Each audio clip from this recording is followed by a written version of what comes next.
Yan guys, bali carburetor pala ito ng ng Toyota Light Ace. Ang problema niya, hard starting. Bali gagawin ko ngayon dito ay overhaul. Mayroon pang foil dun sa loob oh.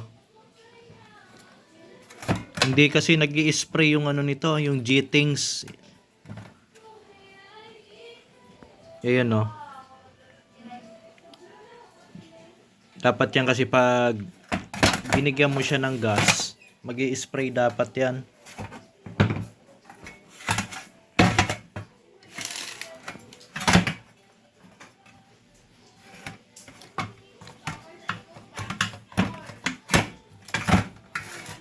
Ayan, bali kalasin ko muna ito para malaman ko kung anong problema dito sa loob, kung mga barado na nga. Pero sa itsura nito talagang barado na to.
Tipos din ka.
Ayan, isa sa mga napansin kong naging problema nito, yung pinaka jet spray niya, barado.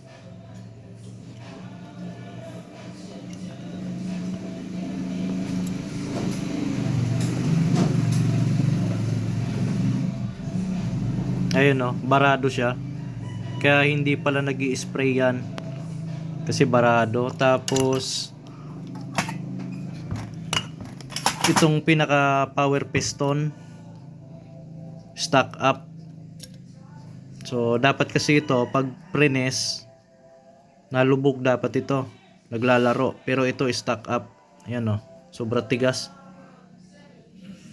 Dapat ito, habang pinipress, nalubog ito.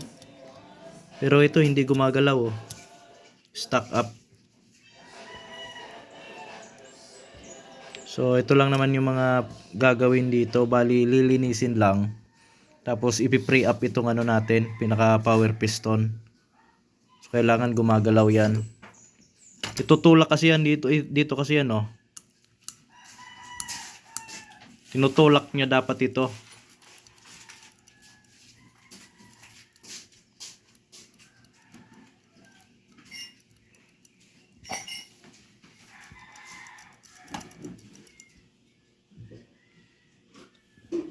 Pero ito, stock up, oh. Ayaw gumalaw. So, yun guys, linisin ko muna ito. Tapos yung plunger pala.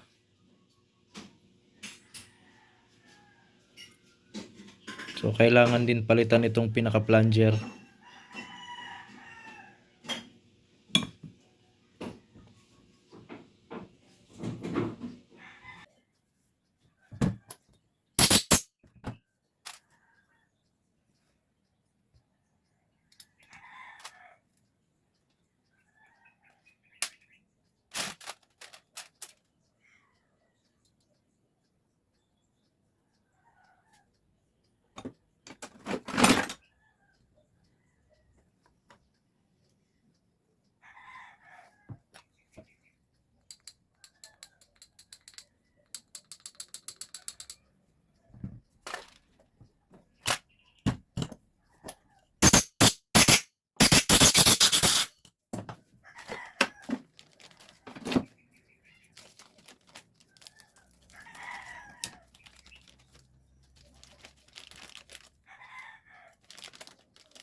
Ito na guys, bali nalinis ko na nga pala yan, tapos inumpisan ko na siyang i-assemble. Tapos yung power piston natin na kanina ay hindi gumagalaw, so ganito na dapat yung ano niya, play. Ganyan dapat yan kalambot, hindi dapat yan i-stack up. Kasi ito yung pinaka magko-control ng ano natin, kumbaga yung idle. Yung sa mga original kasi, mayroon pa yan ditong nakalagay na idle screw. Yung mga old design, yung mga ina-adjust na idle screw nandito pa para sa power piston. Pero ito okay na to, nagpi-play na siya. Tapos dito, bago ko siya takpan, ang ginagawa ko dito, sinusubukan ko muna kung mayroon ng magi-spray dito sa pinaka spray jet niya. Para bago ko man siya takpan lahat, alam ko na may lalabas na dito. Bali, papakita ko sa inyo yung pagte-test ko ng ano natin, spray jet. So bali, nilagay ko na yung bagong plunger, spring. Tapos nandito na rin sa ilalim yung pinaka ball bearing niya. Tapos itong pinaka weights nandito na rin sa ibabaw. So bali, nilagay ko muna dito ay tubig. After kong ma-check ito na okay na, nag-i-spray na, hahanginan ko uli ito. So subukan natin kung magi-spray na tong pinaka spray jet niya. So ang gagawin natin dito, tatakpan lang natin to ng ano, ng daliri. So yan. Tapos subukan natin kung may magi-spray.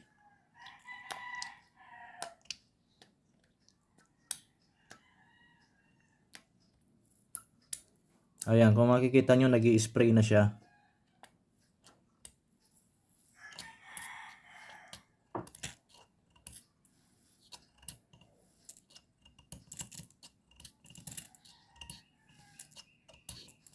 So ibig sabihin, okay na yan, hindi na siya barado. Ang gagawin ko ngayon dito, i-assemble ko na lang lahat. Tapos hahanginan ko muna, kakalasin ko muna yung pinaka tubig para ma-dry lang siya.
Uy, uy, uy.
Yan guys, kinabit ko na yung carburetor.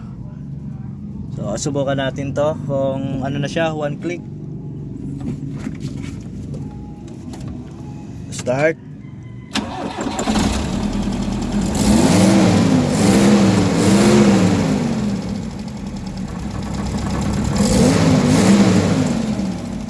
So yan, okay na.